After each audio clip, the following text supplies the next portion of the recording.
তাহলে আমাদের বোর্ড হইল তোমার যশোর বোর্ড 19, যশোর বোর্ড 19। হ্যাঁ, আচ্ছা এখানে দেখো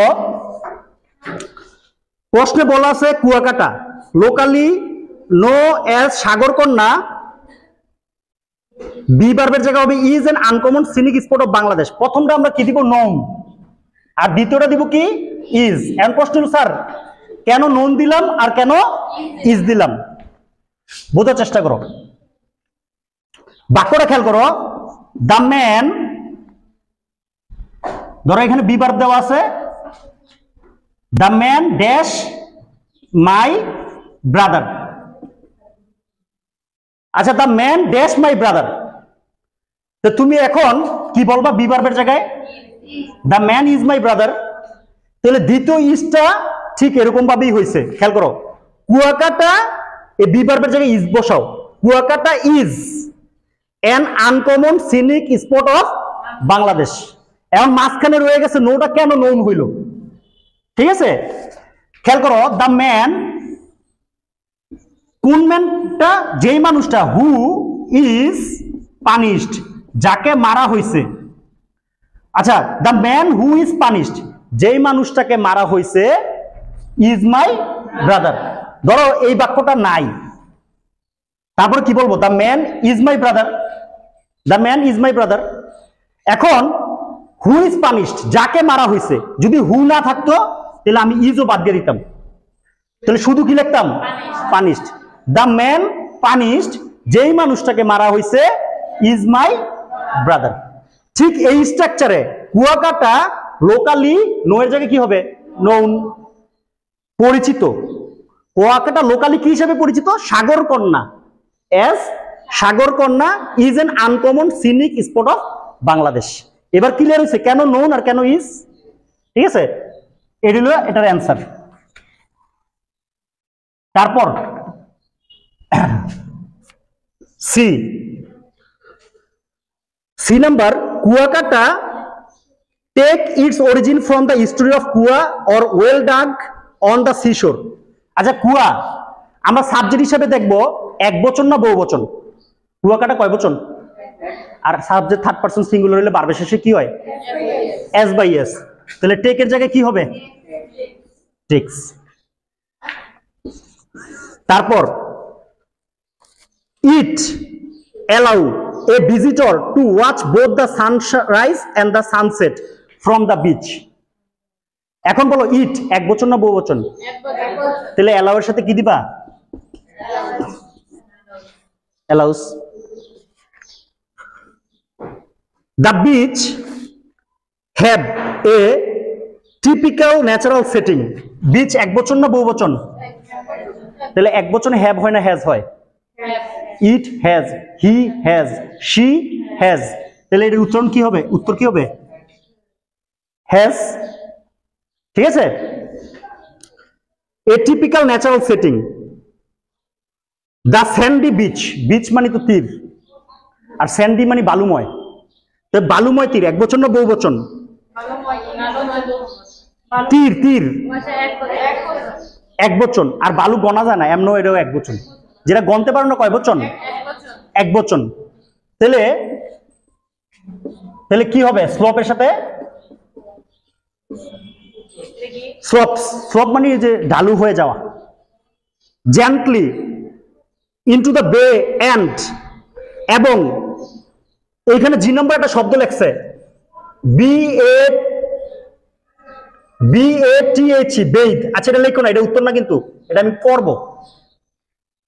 এবং bathe there is as pleasant as swimming or diving. Swimming অথবা ডাইভিং করার মতো আনন্দপূর্ণ সেখানে গোসল করা। আচ্ছা, আমরা যেটা গোসলখানা ইংলিশে কি বলি? Bath room. বাথ মানে গোসল, আর বাথ গোসল করা ইংলিশ হলো বেইদ। BATH, বাথ, এই শব্দ হলো নাউন। এই শব্দটা কি? এটা হলো শুধু গোসল, গোসল করা, বেইদ। ই লাগাইলে বার হয়ে যায়। এখন প্রশ্ন হলো সেখানে গোসল করা, কোন বাক্যের শুরুতেই যদি বার থাকে, বলো কোন বাক্যের শুরুতেই যদি বার থাকে, ওই বারটার আগে টু দিলেও হয়, অথবা ওই বারটার সাথে আইএনজি দিলেও হয়। একটা উদাহরণ দিলে বুঝবা কিভাবে হয়। যেমন তোমরা বলো না হাঁটা উপকারী, তাহলে কি বলো? Walking is helpful. এই যে সেন্টেন্সের শুরুতে ওয়াক লেখছে, ওয়াক তোমাকে দিছে ভার্ব, তুমি কি করে দিছো? আইএনজি। তুমি ইচ্ছা করলে এটাকে এমনও লিখতে পারতা। বলো বাক্যের শুরুতেই ভার্ব থাকলে আইএনজি করবা, নাইলে টু দিবা। এখন তোমার যেহেতু আইএনজি দিতে গেলে কি ও ই উঠবো না এটি অনেক ঝামেলা, তো তুমি ইচ্ছা করলে যদি টু দিয়া দাও, টু বেইথ অথবা বেইদিং, তুমি বেইদিং এর থেকে টু বেইথ দেওয়ার সহজ, যেটাই থাকবো সাথে জাস্ট কি যোগ করে দিবা? টু। তো bathing there is as pleasant as swimming or diving. Fishing boats ply in the Bay of Bengal. এখন প্রশ্ন হলো এটা উত্তর কিন্তু প্লে না, প্লাই। এখন প্লাই এর সাথে আইএনজি হইছে। প্লাইং ইন দ্য বে of Bengal and dash waves add to the vibrant color of the Kuakata. এখন প্রশ্ন হলো প্লাই হইল আইএনজি হইল কেন? আমরা আবার একটা বাক্যে চলে যাই। ওই বাক্যটা আবার খেয়াল করো তো, আমরা একটা বাক্য লিখছিলাম, বলো the man is my brother. The man is my brother আমরা লিখছিলাম হু ইজ পানিশড, যাকে মারা হয়েছে। এখন যদি সে নিজে কেউরে মারে, ধরো কেউ চোরে মারছে, তাহলে হু ইজ পানিশ না লিখে কি লিখবো? Who punish. Who third person singular হলে বারবার কি হবে? S by punishes. কাকে মারছে? ধরো চোরকে, দা থিফ। আগের বাক্যটাই ছিল অয় মার খাইছে, আর এই বাক্যটা অয় চোরে মারছে, তাহলে the man who punishes the thief is my brother. আগের বাক্যটা অয় মার খাইছে দিকে লিখছিলাম হু ইজ পানিশড, আর এই বাক্যে চোরে অয় মারছে, এই জন্য হু পানিশেস দ্য থিফ। এখন প্রশ্ন হলো হু যদি না থাকে তাহলে আইএনজি হবে, কেন আগের বাক্যটা টির উপরে যেত, আর এই বাক্যটা কি হয়ে যাবে? আইএনজি। সহজভাবে বলি, আগের বাক্যটা ছিল প্যাসিভ। কি ছিল? কারণ ওই মার খাইছিল, এই জন্য কয় নাম্বার রূপ দিছিলাম? কারণ প্যাসিভে কয় নাম্বার রূপ থাকে? যদি প্যাসিভ না হয় তাহলে ভার্বের সাথে কি হবে? আইএনজি।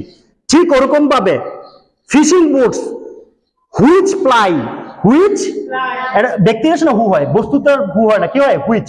হুইচ প্লাই, যেটা হুইচ না থাকার কারণে কি লেখতেছি? প্লাইং, যেটা চলে। প্লাই মানে চলা বোঝাইছে। হুইচ প্লাইং, এবার বুঝছো কেন আইএনজি হইছে? হুইচ প্লাইং ইন দ্য বে অফ বেঙ্গল এবং সার্ফ ওয়েভস। সার্ফ ওয়েভস হবে surfing waves, SURF ING। Wave মানে ঢেউ, ওয়েভ মানে কি? ঢেউ। আচ্ছা, এটা সার্ফিং ওয়েভস হইলো কেন আমি পরে বলতেছি। Add to the vibrant colour of Kuakata, Kuakata একটা সৌন্দর্য সৃষ্টি করে। ঠিক আছে, এবার লাস্ট আরেকটা অপশন আছে, সেটা হলো যে number. Steps take to preserve the beauty of famous beach. আচ্ছা, আমরা বললে পদক্ষেপ নেওয়া উচিত, বলো পদক্ষেপ। আচ্ছা, আগে বুঝো, আমি আমার উচিত পদক্ষেপ নেওয়া, I should take step, I should. কিন্তু এখন বাক্যটা কিন্তু পদক্ষেপ নেওয়া উচিত, সাবজেক্ট কিন্তু পদক্ষেপ, তাহলে অ্যাক্টিভ না প্যাসিভ? প্যাসিভ। তাহলে steps should be taken, steps should be taken. এমনি হলো আই শুড টেক, আমার নেওয়া উচিত, আর কি নেওয়া উচিত? পদক্ষেপ, দ্য স্টেপ। আর যদি পদক্ষেপ শুরুতে এসে পড়ে তাহলে the steps should be taken, the steps should be taken. যেমন বলো সমস্যা সমাধান করা উচিত, বলো সমস্যা সমাধান করা উচিত, সমস্যা সমাধান করা উচিত। সমস্যা সমাধান করা উচিত হলো তোমার the problem should be solved, the problem. আর স্টেপস নেওয়া উচিত, তাহলে স্টেপস শুড বি টেকেন, তাহলে স্টেপস শুড বি টেকেন।